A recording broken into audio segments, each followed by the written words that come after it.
Hello, everyone, and welcome to the Iron Canon podcast, your home for in-depth discussion on lore, the High Republic, and the whole canon of the galaxy far, far away.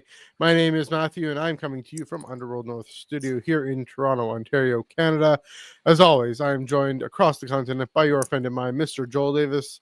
Joel, happy belated Thanksgiving. How's it going? How you doing this week? Good. Stuffed with food, and hopefully my internet doesn't freak out like it did this before the show started. So, good. There we go. We are having an abbreviated episode tonight because in just about half an hour, there's a new Star Wars that's dropping, and maybe some of you are already in the theater watching it. I watched it on Saturday. I'm going to talk about that, but non-spoiler, I promise. But first off, do this intro right. Early December, we do have a main topic. Means we're right in the middle of some major holidays in universe and in the galaxy far, far away. Watch out there. Life Day and American Thanksgiving are in the rearview mirror, and Christmas is coming up faster than we think. The birth of the chosen one, president's family, all that stuff. So this week, we got a shorter episode. We're talking about holidays in Star Wars, and we'll let you watch the first episode of Skeleton Crew right when we get going there. We're trying to keep it to about an hour or so you won't be too far behind. But that's all right. First, we'll get some plugs out of the way. You can follow us on Twitter, Instagram, and Threads at Iron Canon Pod, EYEONCANONPOD, and on Blue Sky at ironcanon.bsky.social. You can follow us, of course, get us, if audio is more your speed, get us on Spotify and Apple Podcasts shortly after this episode drops. So maybe 10, 15, 20 minutes after we're done. Get them up on Spotify and Apple Podcasts. I'm glad to be back doing that. Also to say, I'm rolling right on. We are proudly part of the Star Wars Underworld Podcast Network, and here on the network, we got on the channel, YouTube channel, I should say, we have YouTube memberships. We have super chats. If you chat us, I'll do my best to get to the comment. If you super chat us and support the channel, we're most grateful. Also, the Discord server down in the description, a minty fresh link about just saying, hey, I said a minty fresh link to get you into the Discord server that will where we can chat about Skeleton Crew, where we can chat. There's a Skeleton Crew spoiler thread, I should say. There's talking about general Star Wars and comic books and Marvel, MCU, Star Trek, all that fun nerdy stuff. Also some events. I hear there was a fun movie night the other night, and some video game nights coming up. Joel, what's happening in the Discord? I haven't had a plan for this week. We might do a game night because we haven't done one in a while. We had a fun movie night. We watched Squadron 6. I thought 366. I always forget. Hang on. I will find it. Second. Squadron, some number of some sort. Squadron 366. We're gonna call it 666. Like, no, that doesn't sound right. That's not more devious. Squadron 633, which is an old timey movie that was inspired the trench run from A New Hope. So nice. About fighter pilots in World War II. And how was that movie? Was it fun? Well, yeah, it was fun. Classic, kind of like 60s, and probably made the 60s movie about fire pilots, the final battle. Like, oh yeah, I can see where the trench run stuff comes in. Yeah. Very, very classic. Fun time. So yeah, check out down the Discord server. I'm in there. Joel, you're in there. Here's your homework, folks. If you get in there, tag Joel or ask him what his favorite holiday season tradition is, and he will be sure to answer you if you tag him. So there's your homework for the week. A few more plugs, few very quick plugs. Track Reading Comics reviews. Wednesdays are for comics are for Wednesdays, every Wednesday right here on the Underworld YouTube channel and Twitch. Chris Abbott and I chat about the comics that came out this past week, or that day, or in this case should have come out last week but didn't. We're talking about Republic Under Siege #2, which again should have come out last week, but Great Diamond Meltdown of November 2024, and we're going to talk about Republic Under Siege #3, which let's hope does come out on Wednesday. So Joel, you're gonna jump in for that one as well. Looking forward to that conversation. We are also going to talk about Skeleton Crew the day after, so that'll be fun. Just letting you know, we'll have a spoiler conversation in there because it's Star Wars, it's canon. I wanna why not chat about that as well, but primarily about comic books is what we do over on the Tractor and Comics Reviews. Usually Chris Abbott and I, but Joel, happy to have you aboard. Last plug. Speaking of Chris Abbott, last night I was on Underworld Transmissions, his podcast over on youtube.com/StarRaptor, and it was a lot of fun chatting with him and Ben Maynard all about Skeleton Crew, all about a little bit about Seeds of Starlight, the audio play that, or I guess it's an audio book original by George Mann that came out on Audible. I finished that and chatted about that, so that was good. Just to know, Tempest Breaker by Kevin Scott, the huge audio book audio drama that we're waiting for, that comes out tomorrow, so excited for that as well. Lots of Star Wars down the pipe. Every Wednesdays there's a Star Wars. Every month or so there's a High Republic, and now usually Tuesdays, but they moved it up right smack dab in the middle of our show. Monday's going to be a Star Wars there. So it's just this Monday, thankfully. Just Monday, yeah. So every Tuesday starting next week, there's going to be a new Star Wars show. But to say we're going to jump right ahead to say I saw it. I saw Skeleton Crew episodes 1 and 2. Not that I came anything special, not like I'm anything in a while, but set this up that Cineplex here in Canada, they have a monthly membership they pay $10 for, and it gets you discounted tickets and discounted concessions and all that, and sometimes invites to events where, if you want to get up at 10 in the morning to go watch a Star Wars in a theater, they'll let you. I know Fandango is doing that right now in the US of A, doing screenings, but yeah, this was fun on Saturday morning.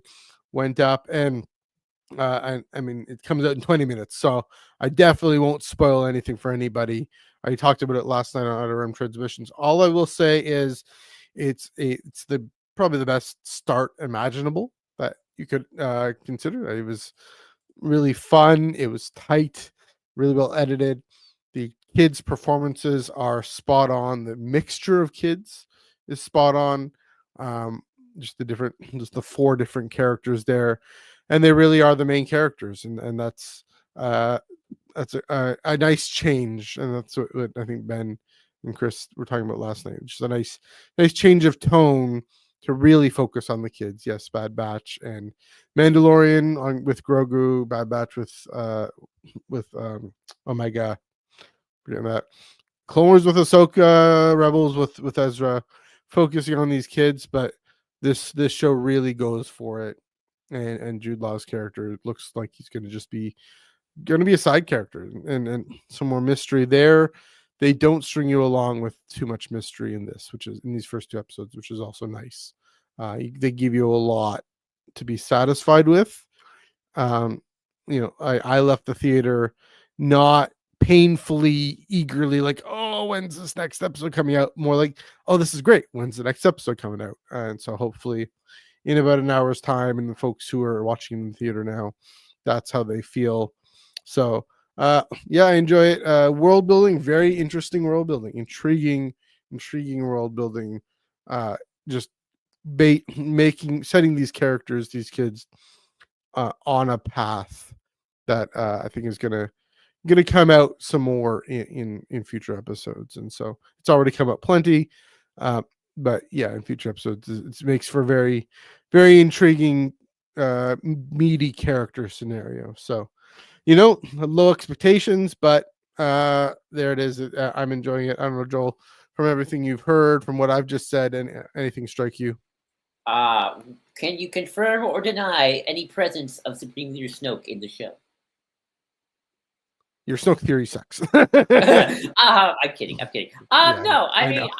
I think, you brought up the kids thing, and I'll just bring up this small point. We could probably deal with this on a day, but this is the first time I feel like we actually have kids. And I know it's weird to say, No. but and I'm not saying like, oh, Omega and Ezra and Ahsoka aren't kids, but they kind of aren't kids at the same time. I mean, Ahsoka is a trained Jedi. She's not. True. She's a very unique kid in that sense. Ezra is an orphan boy who then starts to become a Jedi and Rebel really early on. And then, Omega's like a sheltered clone kid. True. they're kids, but they also got like a lot of really kind of very special lifestyles that they got going for them at the start. Yeah. These kids just feel like kids. Like they go to school, they got parents, they ride their bikes, they play their games. Like, yeah, it's like they're not living under oppression or just their life seems very boring. I don't know what we'll see when we see the show, but it's like, it's like, okay, these seem like regular kids. Like I see these kids all the time walking home and, it's like they go to school, they ride their bike, they got their life. Whereas like Ezra and Omega and Ahsoka feel like they're just one step away from grand destiny. Yeah. Yeah. So it's like I feel like that's really why I feel like, oh yeah, these are about kids. Like I don't want to say Omega, Ezra, and Ahsoka aren't real kids. Yeah. But you know what I'm saying. They're not. I mean, yeah, the like women Neil especially are normal kids. Right. Very normal. You see in the trailers and the teasers, very relatable situations. Like you saw that there was that spot the other day of them of Neil of Wim being late for his exam, and Neil being like, he's late. My buddy's late for his exam, and just seeing that room with all the desks, and like I felt the draft, how drafty that room was, because I remember that from flashbacks from undergrad. Yeah, Jesse. Hopefully you get a chance to watch it. Hopefully you can watch it in 15 minutes. I don't know. When you have time, please do. Hope you're doing well out there, Jesse. All the best to you. Yeah, it's a fun show. It's a good, also nice distraction from the nonsense of the world and Gong Show world, but also kind of thrown them into it as well. So a lot of some good. They set up the stakes really well as well. So nice, good show. All right, very quickly, one more thing to bring up. Supreme Leader and Sith Lord. Mark Paniccia, who's the Marvel Star Wars editor, brought out from Legacy of. So this is from Legacy of Vader, #1. It's of course written by Charles Soule and art by Luke Ross. Issue #1 comes out February 5th, so not that far away. 2 months from now. And yeah, so Marvel Star Wars editor Mark Paniccia shared on the Twix, showed us. I'll bring this up. This incredible scene from issue #1, and I'm gonna bring that up for those listening on audio. I'm gonna try and read this. Describe this. I can read it for you. Oh, Joel, you want to describe what you're seeing too? We see Kylo Ren talking to the helmet of Vader. How did you do this for so long? For decades, you did this ruled over weaklings. How could this be enough for you? I thought I wanted to follow your path. You were the one I thought I understood. I thought I was your legacy, but I'm not you. That's my Kylo Ren impression. Deep but kind of whine at the same time. Yeah, it's Kylo Ren talking to the Vader helmet again. It's something that was kind of dropped after Last Jedi. Kind of comes back in Rise of Skywalker, but not really. I like seeing it again. Palpatine's got to talk to some voice in his head. I like the good idea. Actually, might want to remove that. We can't see the bottom of his head. That's true. Oh yeah. I like it. Find it interesting that already it's like, no, he's the supreme leader. He is emperor. All but names like, this isn't enough. I feel empty. I need more. The classic Disney princess vibe. But no, I'm kidding. But it's like he's already feeling like, no, this isn't enough. Something's wrong. Why can't I get any fulfillment out of bullying Hux? I love bullying Hux. That's in the previous panels if you're interested. And he's searching for answers because that's Kylo Ren. He's always lost and never knows what he wants in life, even though he's now the supreme leader of the First Order and almost ruler of the galaxy. So yeah, this is really cool. What did you think, Matthew? You read this just tonight, so yeah, just prepping for this inset panel. For decades you did this, ruled over weaklings. How could this be enough for you? Really reckoning with the way the dark side always promises something but never satisfies. Almost the assumption, oddly enough, that was enough for Vader, which he clearly never was. But this is, of course, Kylo looking back on his grandfather's legacy and his history. It's literally called Legacy of Vader, and therefore, his own origins, his own backstory here. I mean, that's clearly why he has the mask. It's never literally about Vader. It's about him just trying to find himself in the dark side. I mean, he kind of is always in Vader's shadow. He's never quite the Sith Lord. But yeah, here this is him grappling with the thought that he's not just the Sith apprentice. Like you said, he's the supreme leader. And that is something that the end of The Last Jedi really grapples with. Like you said, bullying Hux and just barking commands at everybody on Crate there. I'm and Snoke now. I'm in the Snoke. Yeah, and so, but here's this really, I'd say, a profound moment of introspection of, is he gonna what does it mean for him to transcend that legacy and surpass that legacy? Also, of course, knowing that part of what he believes about Grandpa is that he failed. He turned back to the light side. What's with that? Why would you do that? Why would you fall short? I will finish what you started. And yeah, it's really just getting into Kylo's head in a profound way. I mean, not surprising for Charles Soule. I know he's gonna knock this out of the park. He's written Kylo Ren so well. He's written Vader the best, and so no disrespect at all to Kieran Gillen or Greg Pak, but of course I've said this multiple times. Charles Soule's 2017 Vader, that introspection is my favorite comic book of all time, and so this one continues to tap into that. It's going to be the Vader run of this era, and here's kind of why it's Vader through Kylo Ren, knowing that that Ben Solo will do what Anakin did and come back, and that's also part of filling out the sequel trilogy and filling out this Rise of Skywalker film that needs some filling out, and that's fine. And I think Charles, he's thought a lot about Rise of Skywalker, and so this kind of adds to that, especially given bringing back the talking to the mask, and so yeah, makes me excited for this. Definitely makes me excited to talk about it on Wednesdays on the Track Room. Shameless plug, but yeah, this is gonna be one of it's getting me amped for this to be another truly great Darth Vader book by Charles Soule. Oh yeah, I'm hyped. Like this and the Mon Mothma are my two favorite exciting things for next year. Oh yeah, heard some great things about the Mon Mothma book too. So definitely check that out. Get that. Well, we can enjoy that Luke Ross art there. But yeah, Jesse, you got there. Great to hear, Jesse. Hopefully things are turning the corner there. How's it going, Diggs BTW7 over on Twitch? Nice to see you there. Nice. All right. Yeah, we're under time. We got some time. Let's talk about holidays in the galaxy far, far away. Yes, holidays. All right. Galactic holidays. So this was a weird topic when I actually did the research on it, because there aren't that many galactic holidays in Star Wars.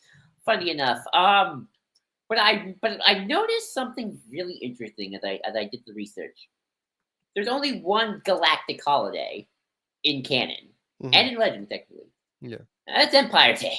It's the only galactic national every planet has to celebrate it holiday. All the other holidays, Life Day, Bunta Eve, the Festival of Lights on the Boo, the Festival of the Ancestors of the Aki Aki,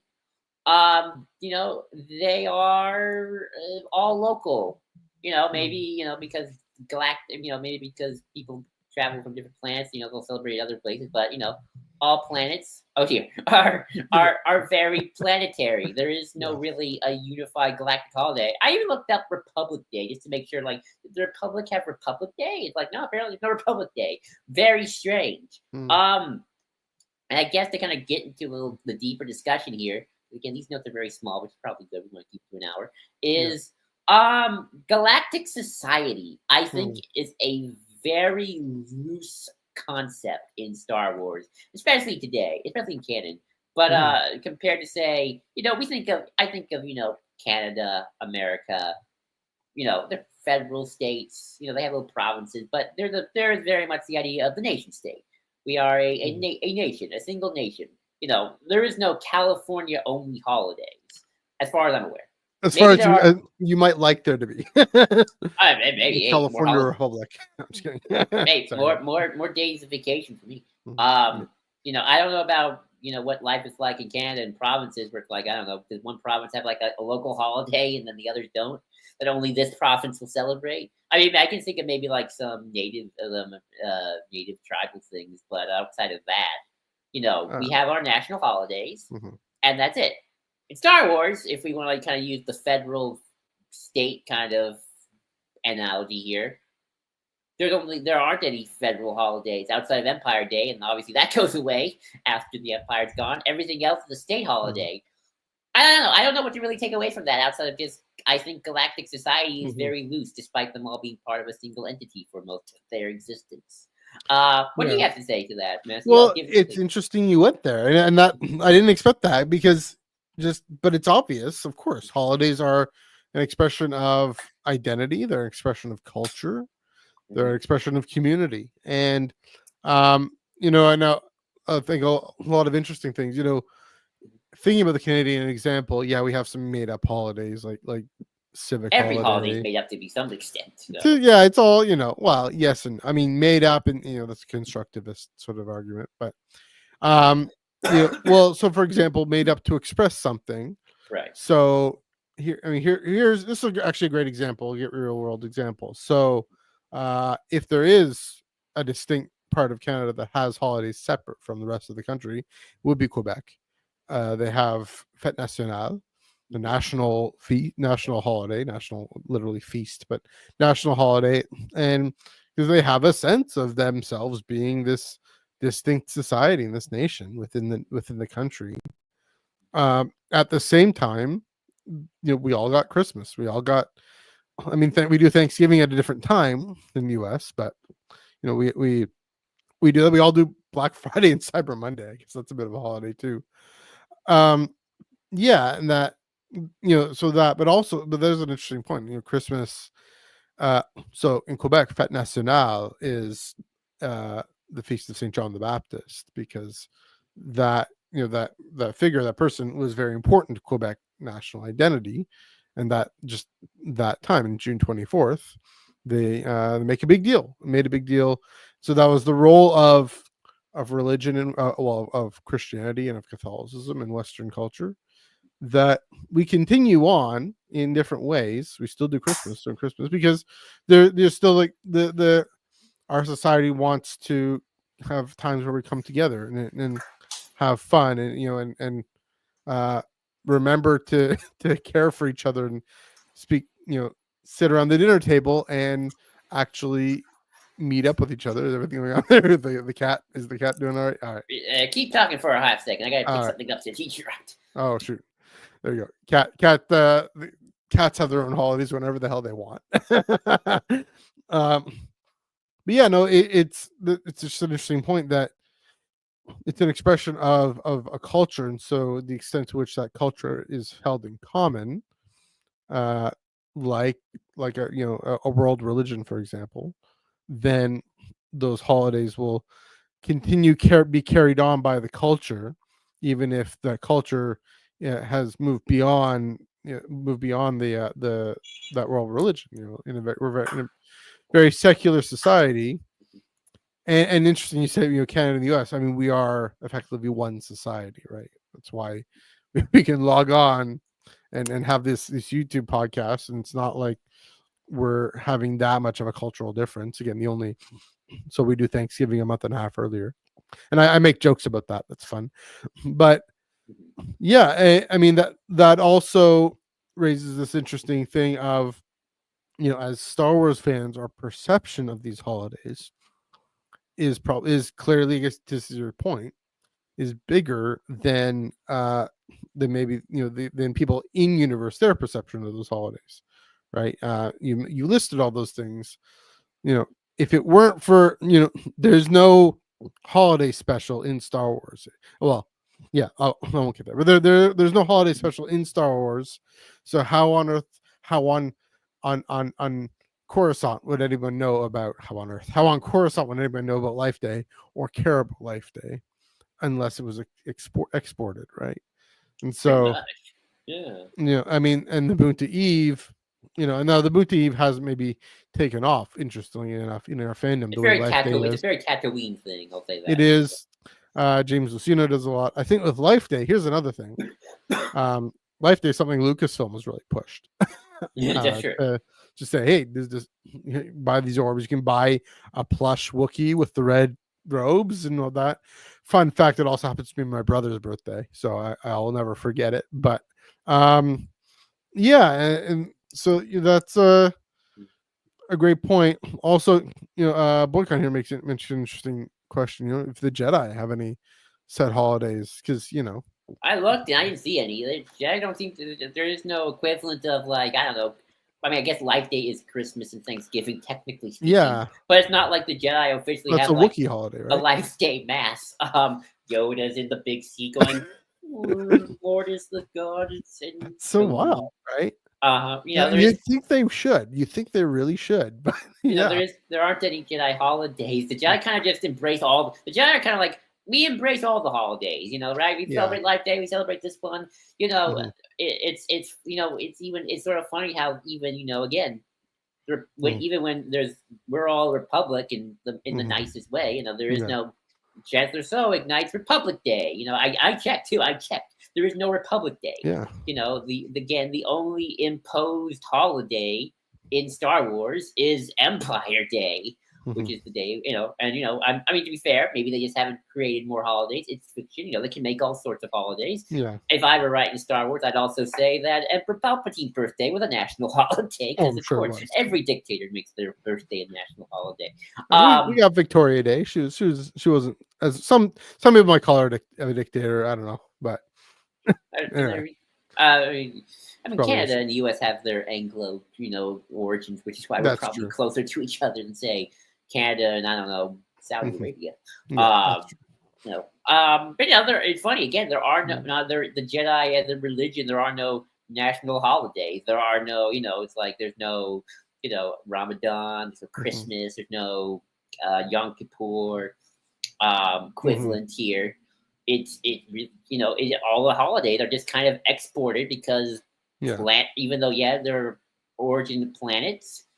If you ever looked at the Star Wars galaxy for the most part, and some of this is just because they just want to make it cool, all the aliens kind of just intermingle with each other, right? There is no. I mean, back in Legends, there used to be the core with the human place, and then the outer rim with the alien world. They've kind of dropped that a lot. Where it's like, I mean, here there's some human bias, but it's like, even Coruscant, just like, oh no, they're aliens. It's just they're the rich ones. It's more class now than race a little bit. So like even like, of course, Coruscant would probably know Mon Cala holidays because they're rich Mon Calas living there. So again, it's this interesting thing of Star Wars where we're kind of getting a little off topic. Where it's like galactic identity is not really a thing. There's planetary identity, but like there aren't any galactic identity so loose. It's like Mon Calas aren't going, I'm a Republican. The closest is again, I'm an Imperial, and they're all humans. So that's kind of the closest thing Star Wars wants to impose to him hegemony. It's not a good thing. I mean, I almost wonder if the way High Republic is structured, there, at least phase 1 was structured by there being these big events leading up to these big events. So the dedication of Starlight Beacon and the Fair on Valo, the two novels there, those maybe Lena so has this thing of those could have become holidays, right? Republic Day could have become something, but the Nile, I mean, that's the thing. The Nile about that might have been one of the impacts of them is to cut against any sort of sense of galactic identity. There I think I think in mid rim, the core and mid rim, there might have been a stronger sense of that identity. But we don't know any of the holidays that they celebrated about that. I could see, I could see there being a Republic Day. They just haven't mentioned it yet. mentioned it yet. I'm Or sure again, maybe Lena So again, maybe she was going to create one. But here's the thing: is there's such after I found a Republic Day. I found it. Okay. It does exist, and it's only been mentioned once in Aftermath. Okay. So there is a Republic Day. I had to when Republic is that? Day. They don't have it. They don't have a day. It's just what's supposed to mark. Yeah. Republic Day. It's just a small little article. Republic Day was a holiday celebrated during the Day of the Galactic Republic. Republic Day firecracker pinwheels were often used during the celebration. Yeah. And let's see. In Legends, this was also a Legends thing. Mm-hmm. And just again, appears the Knights of the Old Republic in Legends again. Yeah. Yep. But the point being the sparseness of it. Yeah, that is interesting. That people, part of it is space travel.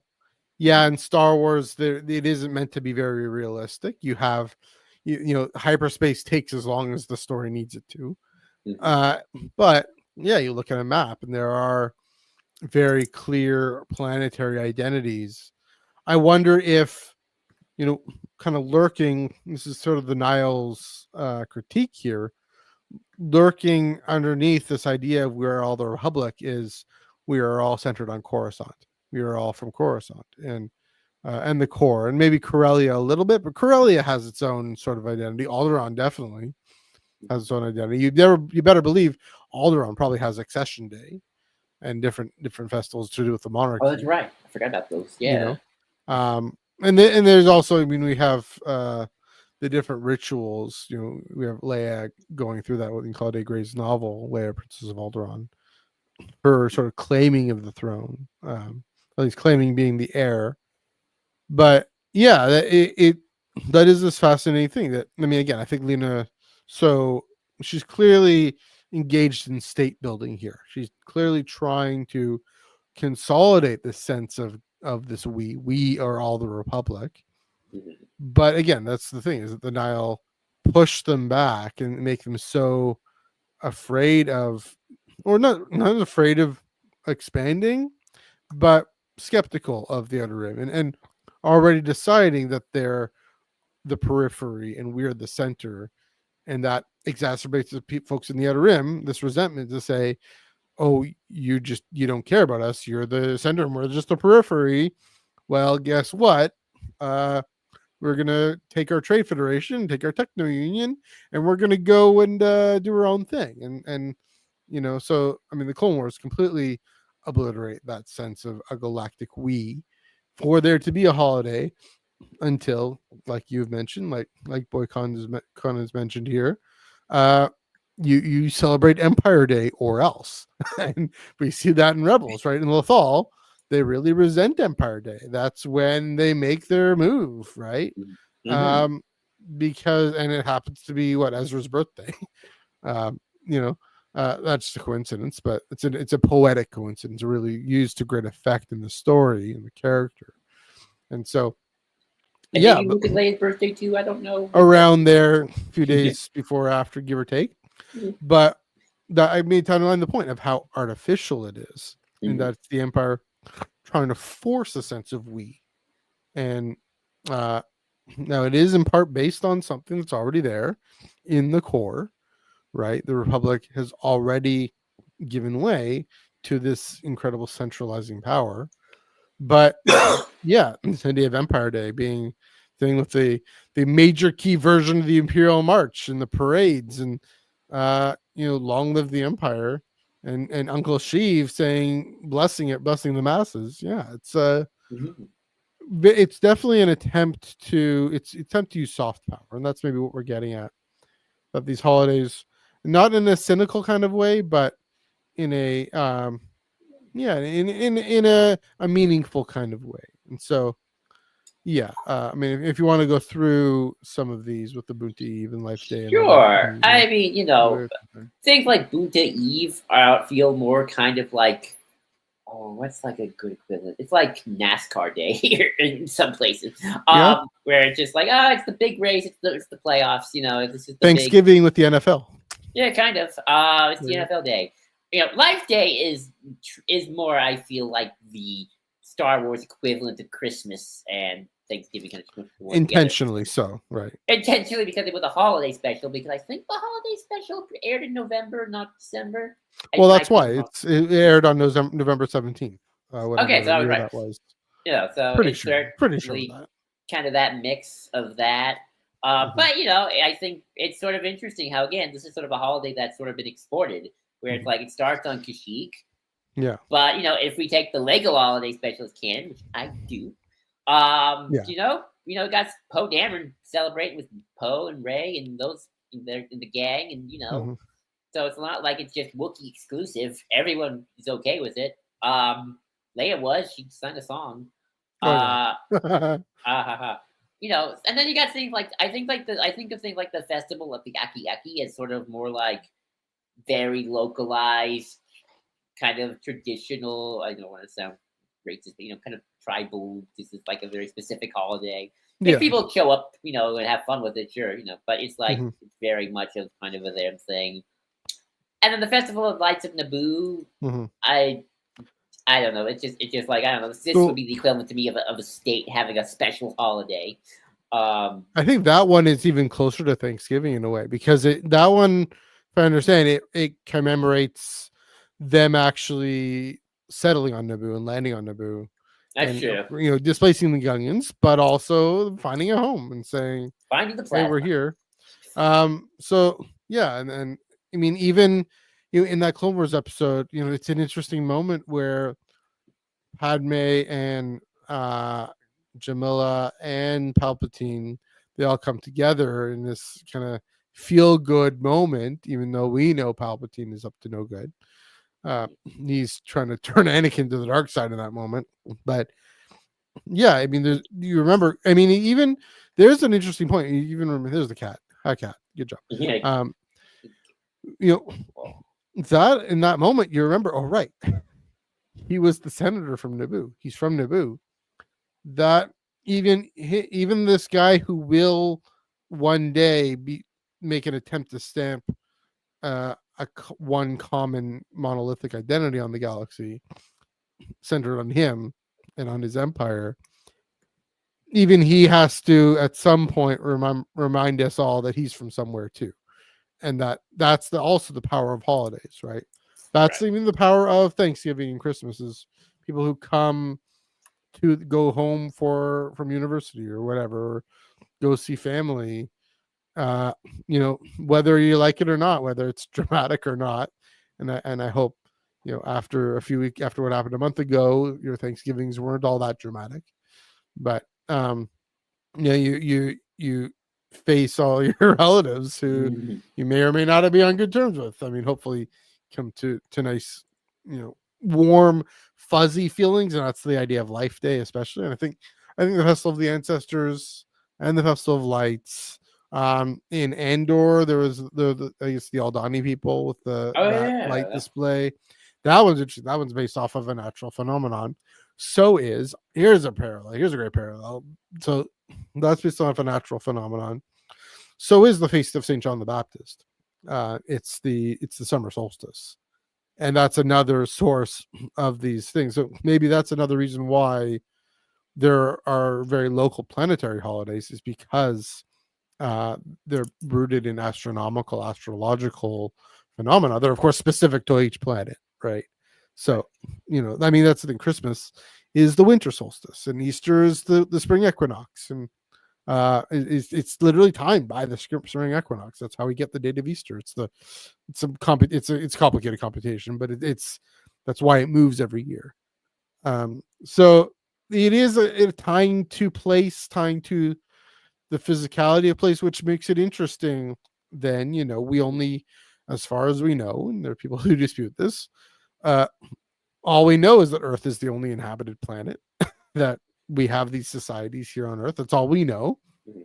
So, the spring equinox and the summer solstice is the same everywhere. It's based on this one planet to this one star. Whereas in Star Wars, there are how many planets? Countless planets, and how many countless stars? Well, so how many countless different equinoxes? I think about here's a deep cut. This is also a bit of a reference to Leia Prince of Alderaan. And then Joel will get to your point. Oh gosh, Laura Dern's character. Why am I blanking on her name? Holdo, Emmeline Holdo. So of course she's in this book, and her and Leia are childhood friends, or young. Well, they're teenage friends, and they meet up in the Senate there, the Junior Senate. Holdo's bracelets she's on to comparative astrology, which means the different star arrangements on different planets and trying to compare them and how different horoscopes, different mysticism around different planets work together. So that's just a reminder, maybe again, why it's hard to develop a galactic. It's probably why it's hard to develop a galactic society, and hard to have galactic holidays because different rotation patterns, different day times. What if a day is 26 hours? What if a year is 360 days? Is Life Day the same day on Coruscant as it is on Kashyyyk? I don't know. Yeah. But but also when we talk about galactic identity holidays, it kind of occurred to me, yeah, technically Christmas is a federally recognized holiday, but that's mostly because we get the day off.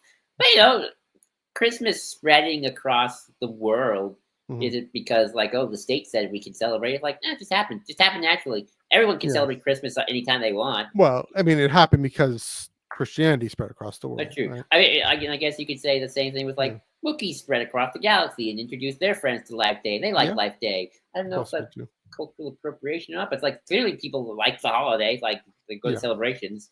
But sort of people like this Wookiee tradition of Life Day. And it just spreads. Here's an interesting point, though. Christmas isn't particular to any culture. Right. It has different expressions throughout the world, different cultures. It was particular to a certain religion that had expression throughout the world in different cultures throughout the world. But again, that's what I was saying when you were dealing with your cat there.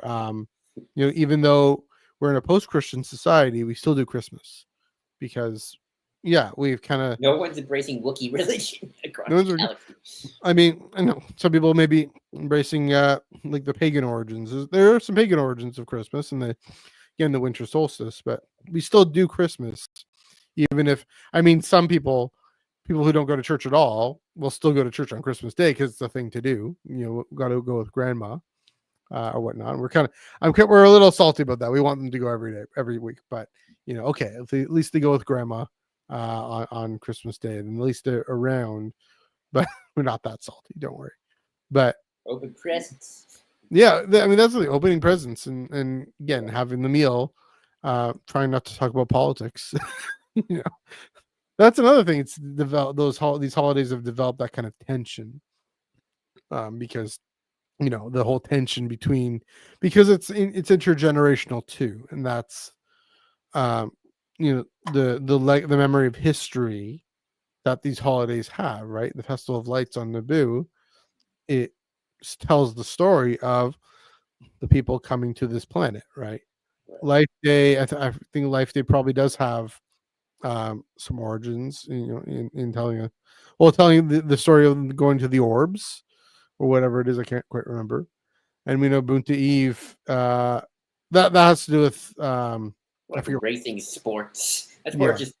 Well, James Luceno did something with that, right? He wrote an origin in the Plagueis novel about the Bunta Eve, but it's probably all about them being crime lords and capitalists, but you never know. So, yeah. But yeah, that's the interesting thing. And so, one thing I do know, though, I'll transition into this then is, so what is also interesting, we've mentioned this, is the way these holidays have come into our real world, especially Life Day. That's partly Lucasfilm pumping their thing, using it as a marketing thing. But why not? It's fun. We also have May the 4th. That's a huge holiday for us as Star Wars fans. There you go. So that's interesting. I think, yeah, that's true. There's Eastern Christians, especially Eastern Orthodox, celebrate Christmas, celebrate Easter on different days too. So yeah, that's true. There are different ways of calculating after the spring equinox and whatnot. So but then there's just good old fashioned secular Christmas, where it's just you're Santa and get your presents. Yeah, there's different expressions of it, right? And that's the thing is we've taken that. Of course, Santa Claus, the Feast of St. Nicholas, that's supposed to be December 6th, but that's fine. One thing I'm curious about, Joel, to think your thoughts here. We do have some Star Wars holidays, and it speaks to the way we've evolved as a fandom. Mm-hmm. Like I mentioned, we have May the 4th, which did spring up organically.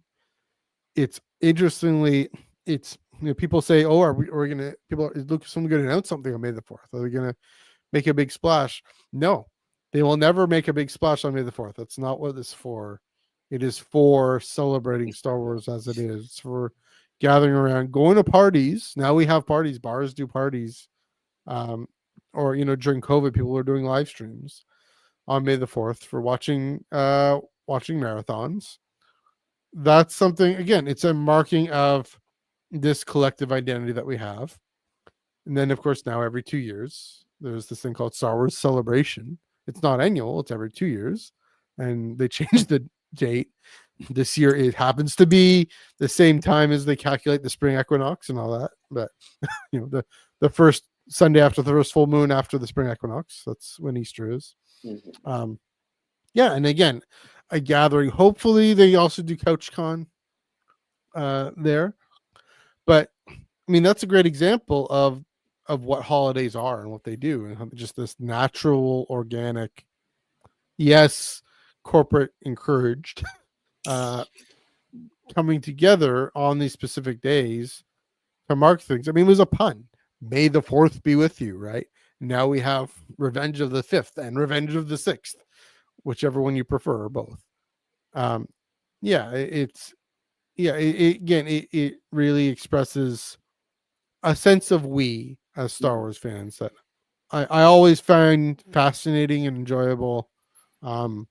You see people come out of the woodwork, even more casual Star Wars fans, that wear their one Star Wars shirt that they borrowed from their friend or whatever on that day. So yeah, it's fascinating. Yeah, it's kind of fun to think how the memes have turned into full on holidays. Well, technically, I mean we don't have federally regulated May the 4th yet. I want that day off. Maybe one day Lucasfilm will decide, hey, you know what? Let's use this marketing. In California, there it is. Yeah, exactly. For May the 4th, and I'm surprised that the actual May day where the original Star Wars came out we don't consider a holiday. Like that's what makes. I do a little bit actually. May 25th. I would too. I kind of mark all through May. I mark May as Star Wars month, and yeah, I do consider May 25th also a big anniversary, and I mean it is. Oh, it is. So maybe be big in 2027. It's gonna be a big anniversary. 50 years. The 50th anniversary is coming. That's gonna be a big deal. But yeah, I'm always surprised that it's always May the 4th that kind of gets the most buzz compared to May 25th. Probably because it's the first one in the month. They also just have a nice pun, right? May the 4th. Oh, it's great. It's the pun of it all. I think that's why people go for it. I mean, not everyone knows. Oh yeah, New Hope came out on May 25th, 1977. So I mean, a lot of people do. A lot of people will say, "Yeah, I was there in the theater on that week or whatever. Saw it May or early June or whenever." Both my parents are fond of saying, I saw it in the theater on, whatever, and that, May, June 1977. So I mean, that's another way of, again, it's another example of transmitting the memory of history across generations. Because, that's the thing here, I'm not trying to get my conservative hat on, but, it does anchor us in time. In a way that I think can be helpful, just to remember where we've come from. And that, I mean, that's the thing with Christmas, and Easter, remembering where we've come from the last 2,000 years. You know, yeah, with May the 4th and May the 25th. And whatever, December 17th or whenever it is, that's the thing we do have is A New Hope at 40 was huge, right? In 2017. And then of course Empire. Is coming 50. Yeah, 50. We're we're gonna have Revenge of the Sith at 25 or Revenge of the 20 is coming up, and that's gonna be huge. I mean, I'm gonna be so happy. It's my favorite film of all time. It's gonna get the limelight. That's another thing, is also the changing through history, how we remember. We remember, that's like you said, Christmas is now very secularized, and that's, I'm not knocking it. It's interesting how there are people who want to fight against that. Um, it'll be interesting, the whole phenomenon of people just going to church on Christmas. That's also probably going away too. People prefer to stay home. But to mark how it's a point of comparison and contrast. And so here's a more positive, I mean, I don't know if negative or positive, but here's one that's definitely more positive. Was Phantom Menace at 20 was massive, right? Was a massive stamp of saying that, again, the prequelists won. We can all come and celebrate, as a fandom, come and celebrate this film that used to be so divisive. And then, of course, this year, Phantom Menace at 25, also huge, showing it in the theater. Please show Revenge of the Sith in the theaters next year. Please do the right thing. But here's the thing, though, if they don't, who cares if they don't, right? I think if I know, I'm not saying that they need to. I'm saying that it's noticeable, it's interesting, it's important. True, but I feel like that you shouldn't let corporations tell you what's important. And a good holiday should be about what the fandom itself does. Oh, sure. Well, but that's the thing. If Lucasfilm doesn't do that, which would be stupid. But if they don't, it's sort of like, well, that's what these holidays at their best should be about. What the fandom does. What's noticeable is when they decided to release Phantom Menace this past May, that there was the appetite for it. Oh yeah, that people loved it. Even if people were kind of cool on the movie, even now, they were still, oh yeah, okay, fine. I'm here for the vibes, And then those of us who I started welling up at the crawl, like, it shows how things have changed. And so here's hoping in 2027, The Last Jedi at 10. What's that going to be like if they do anything there? I don't know. I mean, we know that next year they're going to do Force Awakens at 10 alongside New Hope at 50. So I knew it was 10. Yeah, I actually lost track. I always look back to the newer ones. Ooh, that means Rogue One at 10 is coming up soon too. Yeah. So here's another interesting, great point too. Again, talking about astronomical phenomena. Daisy, I don't quite know where you are. If you're in New Zealand, I believe. Yeah, it's true. I mean, Christmas on the beach is a whole other experience. I think I think my dad was mentioning how folks in Florida still do the sled, the fake snow, fake fluffy snow weather, all these North American European traditions, like wintry traditions, when clearly, this winter themed secular Christmas in the middle of the Southern Hemisphere. That must be very, very strange. I guess. Well, maybe continuing the chat there, Daisy. What makes May the 4th less confusing is that it's because it's about Star Wars and it's more something more in common. I can see that, but yeah, that's another weird thing. I would love to celebrate Christmas down under. That'd be funny, or that'd be fun. That'd be fun too. Fun. I'm going to be doing the opposite. Just after Christmas, I'm going to Saskatchewan, where it's very cold. Just double down on the winter. That's where Fahrenheit and Celsius meet up.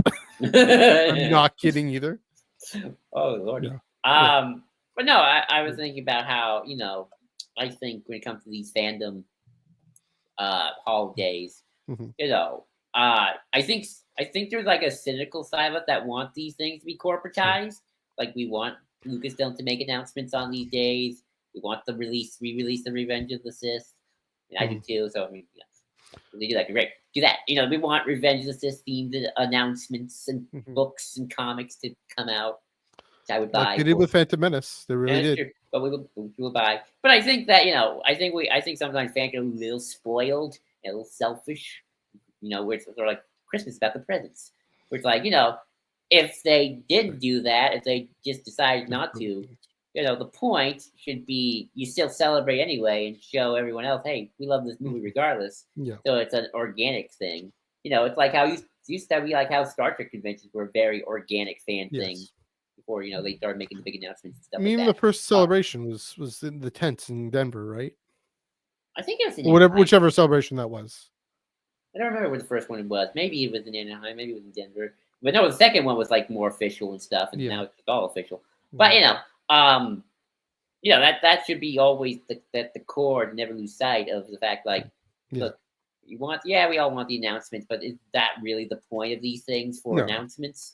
I mean, I don't care about announcements. I care about watching the thing in the theater. That's what I care about.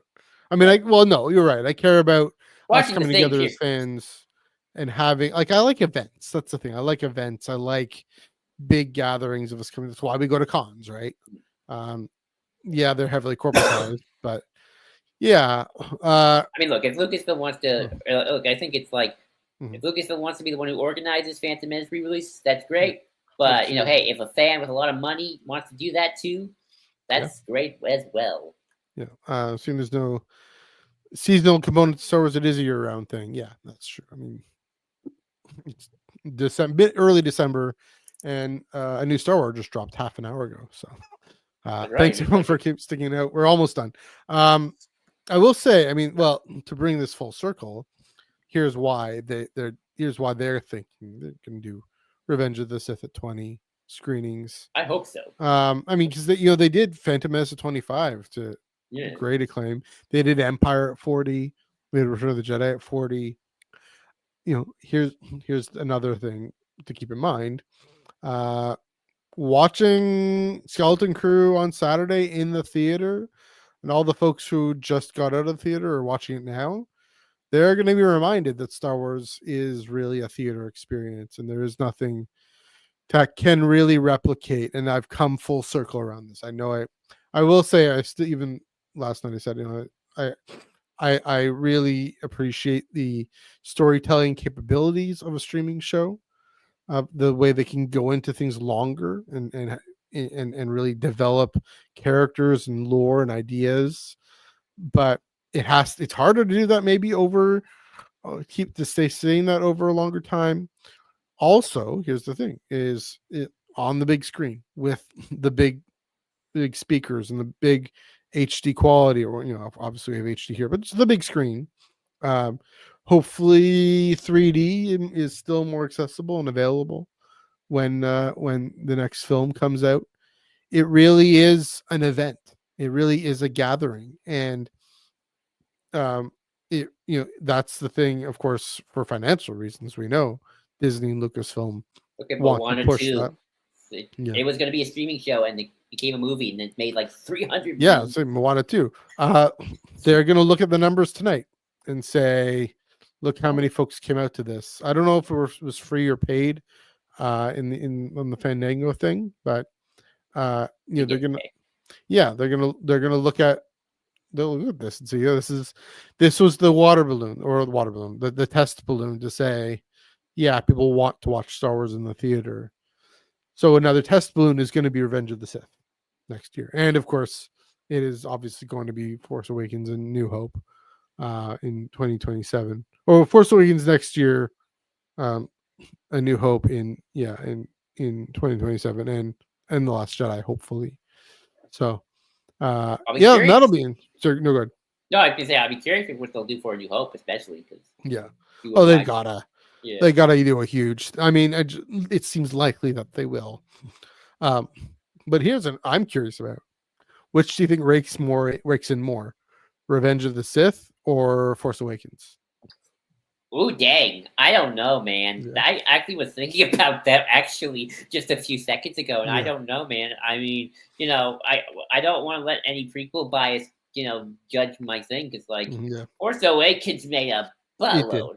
It really did. I will admit that heartily. Yeah. And I still think I mean I would argue that a lot of the negativity around it retroactively is very non-existent, at least in the real world. At least in the real world. I will watch Force Awakens in the theaters for sure. Too. That's not a question. I'll say this though. Here's my question, because this is something I'm struggling with right now. So thinking about it, because I don't know how many times I'll be able to go to the theaters if they do this. Yeah, I don't know which one I'm going to pick, A New Hope or Last Jedi. I really don't, because I've never seen A New Hope in theaters. I've seen Last Jedi in theaters. Yeah. So I probably think I should probably go see A New Hope, because I've never seen it in theaters, and that is an experience that you don't get in your life. That's true. Yeah, they showed it this past summer at a smaller theater here. Yeah, it was, and of the type of theater, it's the type of theater that would have been around in 1977, probably was around in 1977. And yeah, a pretty nice theater, but definitely a local independent one. And yeah, it was an experience. You're right. So I want to know what it's like to see that Star Destroyer come in the shot on a big screen. I'm more like in this angle here.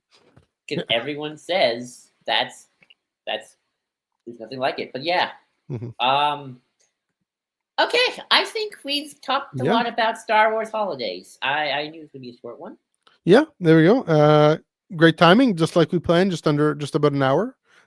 Shorter episode, so we we're no longer holding you guys captive. But for the 4 of you watching, for those of you in the chat, those of you checking this out, thanks for sticking at another 35 minutes past the time Skeleton Crew's on the air. Really appreciate it. Obviously, you can go watch it now if you like. But again, appreciate that you guys stuck around to chat in the chat down in the comments. Everyone, please do let us know what you thought of our show tonight, what you think of Legacy of Vader coming up, and of course, let us know what you think of Skeleton Crew when you get a chance to watch it. What holidays did we miss? Any holidays? What holidays do you like in the galaxy far, far away? What are your here's a good question. What are your Star Wars fandom practices annually or regularly? How do you mark May the 4th? How do you mark the release of these films in time? We should also probably have a Clone Wars Day and different things too. That'll be worth celebrating. So please do let us know in the comments down below. Also, please do give this video a like and a share, and to subscribe to the channel if you haven't done so already. Joel, another great discussion. We kept it nice and short this time, but still meaty discussion. Where can they find you on the internet? You can find me at JID2021. Again, JID2121 on Twitter. I am JID. I always forget now, on Blue Sky. I'll look it up. And you can follow us on Ion Canon on Blue Sky. Ion Canon on Twitter. More or less same spelling. It's JID20234. I don't know why it makes it so confusing. And bluesky.com. Follow us there. And of course, follow us on Star Wars Underworld Discord, game nights, movie nights, all sorts of fun stuff. You can follow me on Twitter, still there, NEUG485, on Instagram, Threads, and Blue Sky, MNEUG1138, of course, blueskies.bsky.social. Also at beaches.foodie on Instagram as well. This Wednesday, Republic Under Siege numbers 2 and 3 combo burger there. It's gonna be fun. It's gonna be great chat. That run, Alex Segura is really knocking it out of the park. So Joel, looking forward to talking comics with you. Haven't done that in a while. I mean, we did a little bit tonight, but reviewing whole issues, double issues. So yeah, please do check that out. Next week, I'm taking a little bit of a break, but you and I believe Red Leader, you got a guest lined up. Talk about the Empire through the ages, speaking of through time, Empire through different media, right? Different storytelling through the ages. So another good Ion Canon deep dive looking through media through time. So please do check that out. But until then, go watch Skeleton Crew. But let's blow this thing and head home.